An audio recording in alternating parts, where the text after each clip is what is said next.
पुणे जिल्ह्यातील खेड तालुक्यात सैराट सिनेमाची पुनरावृत्ती झाली। प्रेमविवाह केलेल्या मुलीचं माहेरच्यांनी अपहरण केलं आणि तिच्या पतीला बेदम मारहाण केली। या प्रकरणी पोलिसांनी मुलीचे आई आणि भावासह 15 जणांवर गुन्हा दाखल केलाय। खरपुडी गावातल्या प्राजक्ता गोसावीला मारहाण करत अशा प्रकारे तिचं दिवसा ढवळ्या अपहरण करण्यात आलं।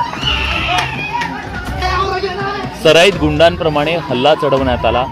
प्राजक्ताचा पती विश्वनाथ गोसावी यालाही मारहाण करण्यात आली। प्राजक्ताच्या प्रेमविवाहाला तिच्या घरच्यांचा विरोध होता, त्या विरोधातून दोघांनाही मारहाण करण्यात आली। उत्तम प्रतीचा व्यवसाय आहे। माझे अनेक व्यवसाय आहेत।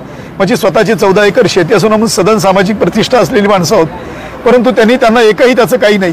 त्यांना फक्त त्यांची इज्जत, त्यांचा मानमरातब आणि त्यांचं ते वेळोवेळी त्यांच्या मुलीला सुद्धा बोलायचे की आम्ही तुला मारून टाकणार, आम्ही तुझ्या नवऱ्याला सुद्धा मारून टाकणार। खरपुडी गावातल्या विश्वनाथ गोसावी आणि प्राजक्ता काशीद या दोघांनी मागील वर्षी 5 ऑगस्ट 2024 ला प्रेमविवाह केला। मात्र हा विवाह मान्य नसल्यानं मागील वर्षभरात दोघांनाही वारंवार त्रास देण्यात आला। मात्र रविवारी कहर झाला। प्राजक्ताच्या माहेरच्या लोकांनी विश्वनाथ आणि प्राजक्ताला बेदम मारहाण केली। परिणामी जखमी झालेल्या विश्वनाथला उपचारासाठी हॉस्पिटलमध्ये नेण्यात आलं, तर पोलिसांनी या प्रकरणी पुढील तपास करायला सुरुवात केली आहे। सदर बातमी मिळताच, तक्रार मिळताच आपण गुन्हा दाखल केलेला आहे। त्यानंतर आपल्या 5 टीम तात्काळ घटनास्थळी रवाना झाल्या आहेत।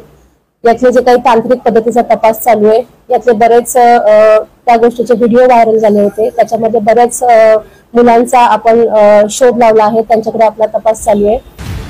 विश्वनाथ आणि प्राजक्ताच्या विवाहाला फक्त जातीयवादातून विरोध करण्यात आला। अनेकदा त्रास देऊन त्यांना मारहाण करण्यात आली। या घटनेनं जातीयवाद अजूनही संपलेला नाही हेच दाखवून दिलंय आणि हे सभ्य समाजासाठी धोकादायक आहे। सचिन तोडकर, न्यूज 18 लोकमत, मंचर।